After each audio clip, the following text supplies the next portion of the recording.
Quero cumprimentar o presidente dessa casa, colegas vereadores. Aqui, no dia de hoje, quero trazer algumas situações, algumas discussões. Uma delas aqui, muito falada pela comunidade, inclusive eu vi alguns colegas vereadores que também concordam, que é o corredor de ônibus da Rua Itajaí. Acredito que ali foi um erro e eu sou a favor dos corredores de ônibus, mas esse em específico, de fato, foi um erro e vem causando transtorno à população blumenauense. Se puder fazer uma gentileza, Ari, só para vocês terem uma ideia, no corredor de ônibus da Rua Itajaí, ali é bem claro, é 1,5 quilômetros de corredor, dá 7 minutos e pouco, mais ou menos, para atender linhas contempladas, a 507 do Volstad, a 503 da Pedro Kraus, a 511 da Santa Fé. Se vocês olharem aqui, pode fazer a gentileza, esses são os horários. Esse aqui é o horário da Santa Fé. Esse é o horário da Santa Fé. Pode mostrar aqui, por favor. Né? Ou seja, são 3 ônibus. O corredor está sempre... Esse aqui é o horário da Santa Fé, obrigado. Esse aqui é o da Pedro Kraus.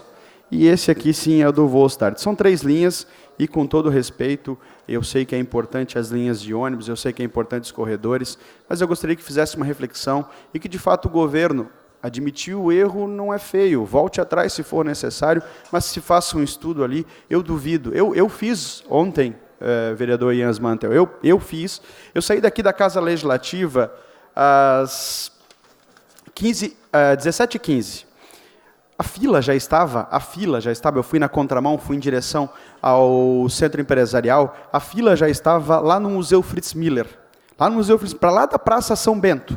Estava na Praça São Bento, às 17h15. Corredor vazio, não tinha nenhum ônibus, poucos ônibus passaram. Eu voltei depois, eu tinha que estar nessa Casa Legislativa às 19 horas, então eu pensei, centro empresarial, pertinho, aqui, se eu saio com 30 minutos de antecedência, acredito que dê. Não deu, porque eu passei aqui, cheguei aqui, 45 minutos eu levei para sair dali, do centro empresarial, e pegar aqui a via. E eu vi também parado, imagina a situação do cidadão, parado no trânsito e vendo ninguém passar de ônibus, não passar ônibus algum. E passou, às 19 horas, quando eu estava próximo aqui, passou um ônibus, eu contei 10, 15 pessoas. Depois, logo em seguida, devia ter umas 20 pessoas. Eu até entendo que tem que dar fluidez. Inclusive, eu vi sugestões aqui de vereadores, inclusive, que se fizesse uma experiência de abrir o corredor de ônibus, enfim, nem isso, não quer que se faça um estudo novamente, líder do governo.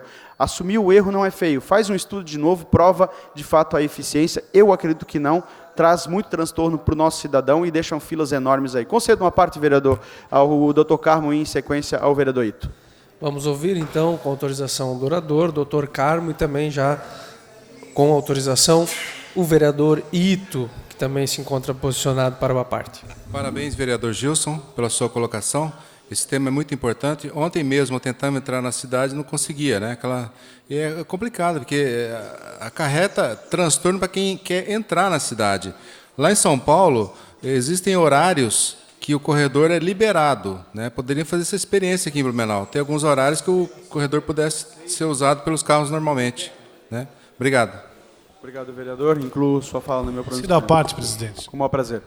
Vereador Gilson, ontem, o senhor fez um relato aqui, ontem aconteceu um fato comigo, com o meu assessor, nós estávamos voltando de Floripa, e teríamos que ir para Tatutíba às 19 horas. Chegamos na rua São Bento, cortamos por ali, pela São Bento, o carro parou, aquele trânsito enorme, e a fila não andava, era 6h10, 6h15, e nós já ficamos agoniados para não chegar tarde lá na reunião, e em torno de 6h20, mais ou menos, eu e meu assessor soltamos do carro e viemos a pé, enquanto o carro ficou na fila para chegar até a Câmara. Eu cheguei aqui na Câmara, era 10 para as 7, 10, 15 para as 7, e meu assessor demorou mais de 40 minutos para chegar aqui na Câmara, no horário entre 6 até 7 horas. Então, eu acho que sim, se houve um erro na implantação do corredor de ônibus, vamos analisar na possibilidade, pelo menos nesse horário de pico, liberar para a gente, para o trânsito, pelo menos, fluir. Vereador, eu concordo com o senhor, o corredor de ônibus é importante, mas quando tem bastante ônibus, nesse caso ali eu mostrei, são apenas 3 linhas e com os horários não são grandes horários assim, principalmente nesse horário de pico. Será que tem tantos ônibus circulando ali? Ou seja, tem que se pensar, tem que se fazer um estudo, eu acho que é importante que a gente faça essa construção, líder do governo, que leve essa demanda e que se repense.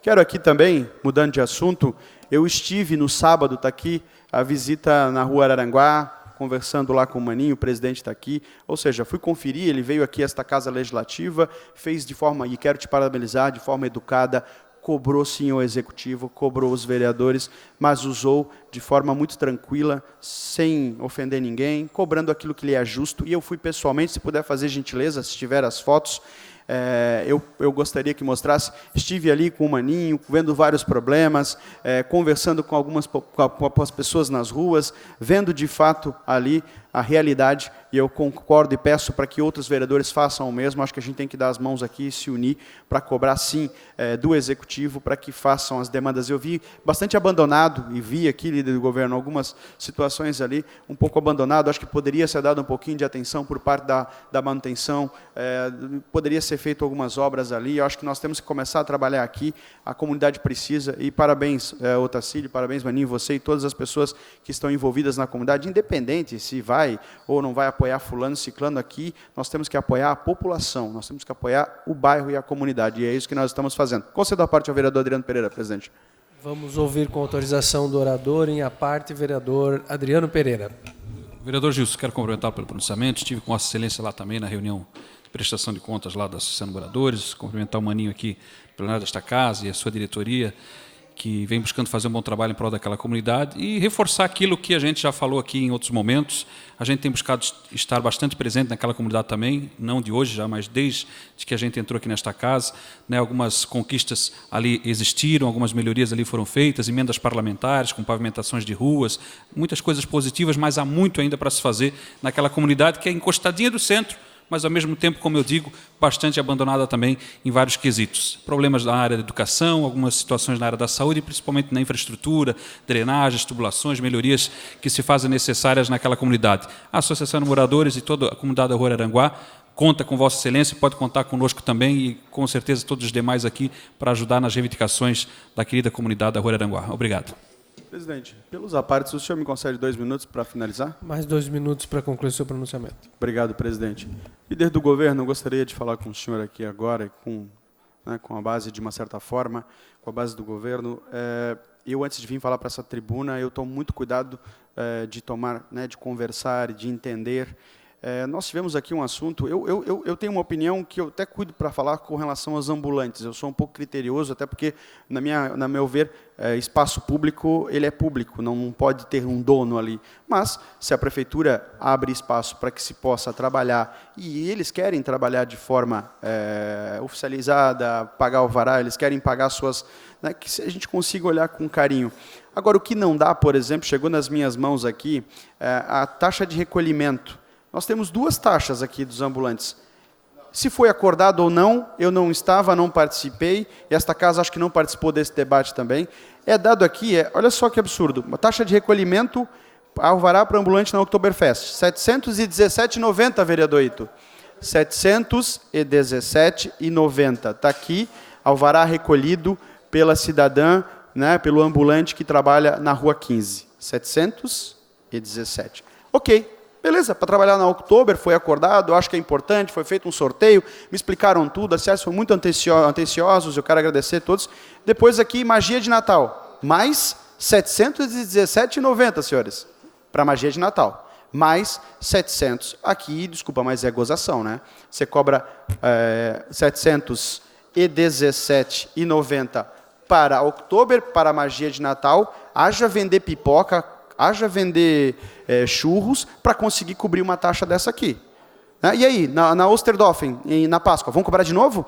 E aí, nas outras vão cobrar de novo e subsequente? E aí eu perguntei, por que não faz uma taxa única, alvará durante um ano? Eles estão perdidos. Literalmente, eles estão perdidos. Não, a gente vai ver, vão fazer, ano que vem a gente vai trazer uma lei para esta casa, ou seja, mas vai trazer o quê?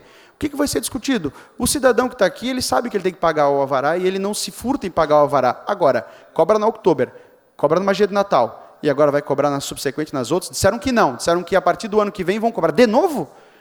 Tem que vender muita pipoca, tem que vender muitos churros para conseguir pagar as taxas que aqui estão e ainda sobreviver. É um absurdo, líder do governo.